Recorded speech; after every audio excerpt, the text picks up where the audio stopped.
We ended up at the Lost Dutchman State Park, just outside of Phoenix. It's actually in Apache Junction.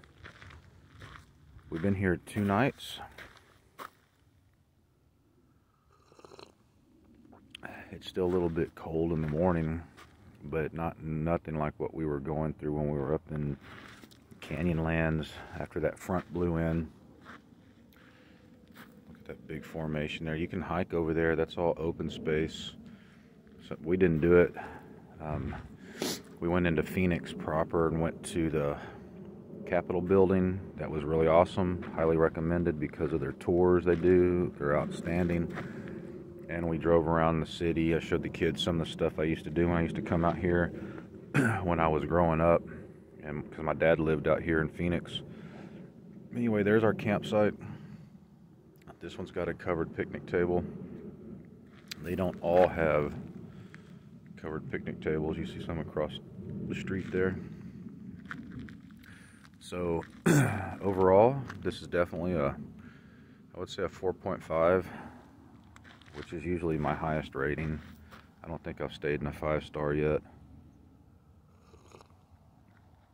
Lots of rocks on the ground that the tent has to go on, but you can kind of mitigate that with your sleeping pads or blankets. It's fairly quiet at night. We are right up against Apache Junction, so there is some noise from the city and people who own land around the park. Some people shooting guns, vehicle traffic. Also, there's airplanes, again, because we're right next to Phoenix, so there's a few airports in the area. Camp hosts were helpful. Park rangers were extremely nice. It's $25 a night to stay here if you're in a tent site, and $35 a night if you're in a RV site, and they've got a lot of sites. They do have flush toilets and running water, and they have showers here that are free. They're included in the cost of you staying, which is always nice, because it's a bummer to get dinged with having to pay extra money for showers or having to pay an extra fee to get into the park on top of your camping fees. But it's all rolled into one, so there's no extra fees on top of the $25 a night fee, and that's really nice. Wasn't a lot of noise at night. It gets really dark, so that's nice. There's lots of people here in the park, but there are availabilities. The way they run it's kind of weird. It's a little bit different. So you go into ArizonaStateParks.com, you set up an account, and that allows you to make reservations. And you can make reservations up to a year in advance at these state parks, which is pretty wild. You can stay 14 days every 30 days. So you can stay 2 weeks, then you have to go somewhere else for 2 weeks and come back for 2 weeks, and you can just make all these reservations. And if you're someone who wants to live in this area for the winter, then you can just block all these sections out. I don't know if I like that or not. We don't do that. We just show up, and sometimes we have a hard time finding a spot because people have made reservations so far in advance. But I guess if I was living in a motorhome and planning on being in like this area for 4 or 5 months, then I guess it'd be an advantage to be able to do that. Overall, it's been a pretty cool place to stay because we weren't planning on coming here. It just kind of worked out that way, and that goes back to our faith in God, our seed sowing, listening to the Holy Spirit, because honestly I didn't even know this place existed.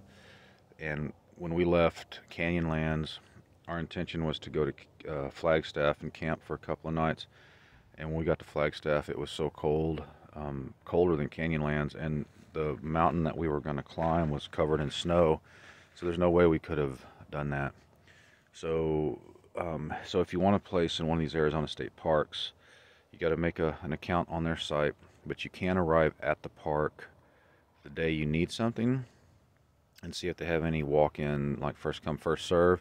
This one has plenty, But the one we're going to today in Tucson, we're going to stay there tonight. They did have another site available for tomorrow night. Who knows if it's already been taken, but we'd have to move around in the campground. I really don't like doing that. We did that at Bryce Canyon.